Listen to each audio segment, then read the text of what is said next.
Assalamualaikum warahmatullahi wabarakatuh. Hai guys, kami dari kelompok A kelas HTNA yang beranggotakan saya sendiri Muhammad Abdul Nafiro. Saya Nurul Kahira Medani. Saya Pinomi Salma. Saya Zawa Azara. Saya Oliviana.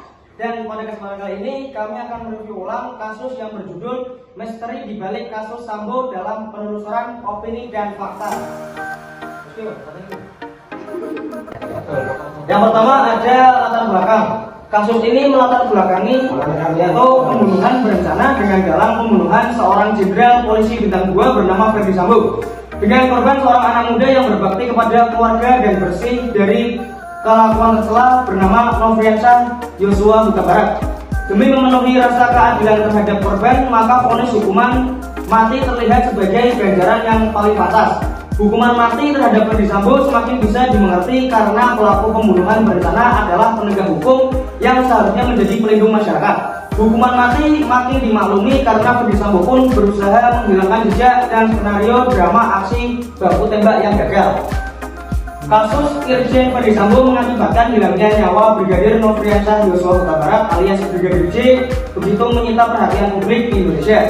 Tak hanya itu, kasus ini juga mendapat perhatian dari luar negeri. Media asing menyoroti kasus ini. Ada beberapa media yang terpantau mengulas kasus yang menetapkan Irjen Ferdi Sambo sebagai tersangka pembunuhan berencana tersebut.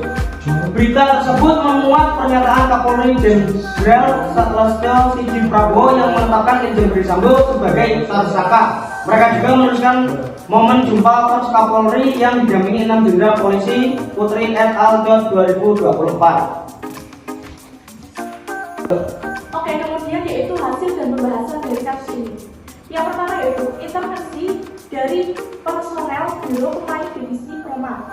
Polri di mana penyidik hanya diizinkan untuk mengubah format berita acara interogasi yang dilakukan oleh Biro Pembina Divisi Proma Polri menjadi berita acara pemeriksaan.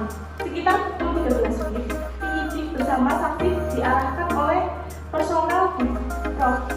Polri untuk melakukan rekonstruksi kejadian di TKP.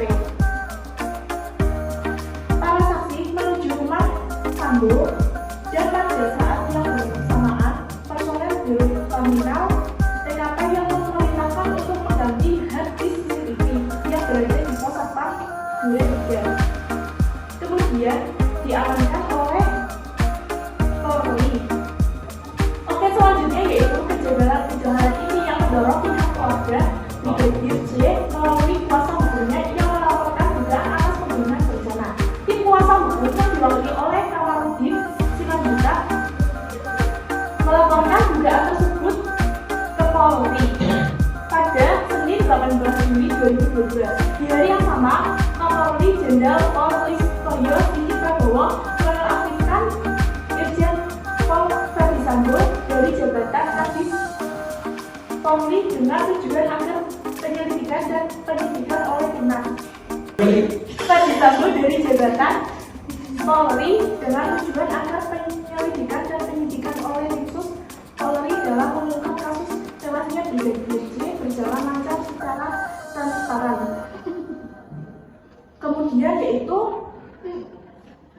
Yang berikutnya adalah putusan hakim terhadap kasus Ferdi Sambo.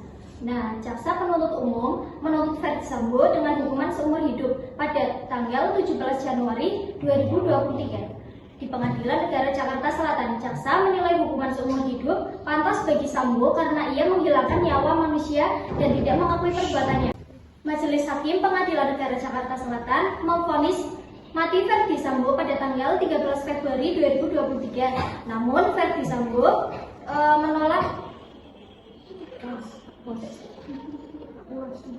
tak puas dengan hukuman tersebut dan mengajukan banding ke Pengadilan Tinggi DKI Jakarta pada tanggal 12 April 2023. Pengadilan Tinggi DKI Jakarta menolak banding Ferdi Sambo sehingga menguatkan hukuman mati Pengadilan Negara Jakarta Selatan. Ferdi Sambo kemudian mengajukan banding ke Mahkamah Agung pada tanggal 8 Agustus 2023. Mahkamah Agung mengeluarkan keputusan yang mengubah nasib Ferdi Sambo. Mahkamah Agung menolak permohonan kasasi yang diajukan tergugat dan Pengadilan Tinggi Jakarta. Mahkamah Agung mengubah hukuman mati yang sebelumnya dijatuhkan pada Ferdi Ferdi Sambo menjadi panjang seumur hidup. Kejaksaan Negeri Jakarta Selatan menerima ketiga putusan MA dan akan segera melaksanakan putusan tersebut. Untuk sumber dana kepada Kepala Pusat Penerapan Hukum Kejaksaan mengatakan jaksa akan melaksanakan putusan MA secepatnya. Dari sidang tersebut terdapat beberapa hasil vonis hukuman. Di antaranya, pada tanggal 13 Februari 2023, Ferdi Sambo divonis hukuman mati oleh Pengadilan Negeri Jakarta Selatan. Vonis ini lebih berat dari tuntutan jaksa, yaitu hukuman seumur hidup. Namun ada perubahan vonis, yaitu pada tanggal 8 Agustus 2023, Mahkamah Agung mengambil keputusan yang mengubah nasib Ferdi Sambo. MA menolak kasasi yang diajukan oleh pihak terdakwa dan Pengadilan Tinggi Jakarta. MA mengubah hukuman mati yang sebelumnya dijatuhkan kepada Ferdi Sambo menjadi hukuman penjara seumur hidup. Yang terakhir adalah banding. Pada 12 April 2023, Pengadilan Tinggi DKI Jakarta menolak banding yang diajukan oleh Ferdi Sambo, mempertahankan vonis mati yang diberikan oleh Pengadilan Negeri Jakarta Selatan. Berdasarkan hasil dari penelitian kasus Ferdi Sambo, disimpulkan bahwa hasil penelitian mengenai kebijakan redaksional Tempo.co dalam menyajikan berita Ferdi Sambo, berita yang disajikan Tempo.co mengenai kasus Ferdi Sambo bersifat berita nasional, yang dimana berita nasional ini harus diketahui oleh masyarakat luas dan juga memiliki dampak serta manfaat bagi masyarakat.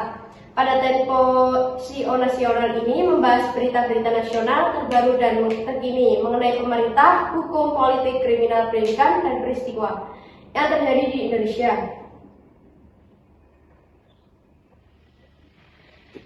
Dalam berita Ferdi Sambo yang disajikan oleh Tempo.co ini mempunyai prinsip convert both side yang memiliki arti keseimbangan, tidak memihak atau netral. Karena di dalam kasus ini ada yang namanya korban, ada yang namanya keluarga korban.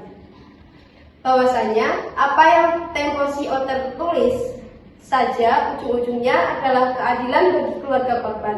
Keadilan bagi keluarga korban itu harus dikedepankan prinsip-prinsip yang tentu saja dianut oleh semua medianya. Arti bagaimana media bisa mengungkapkan berita ini sehingga terjadilah yang namanya keadilan bagi keluarga korban itu yang paling utama. Nah, sekian adalah review dari kasus Ferdi Sambo yang sudah kelompok kami bahas. Kurang lebihnya mohon maaf. Wassalamualaikum warahmatullahi wabarakatuh.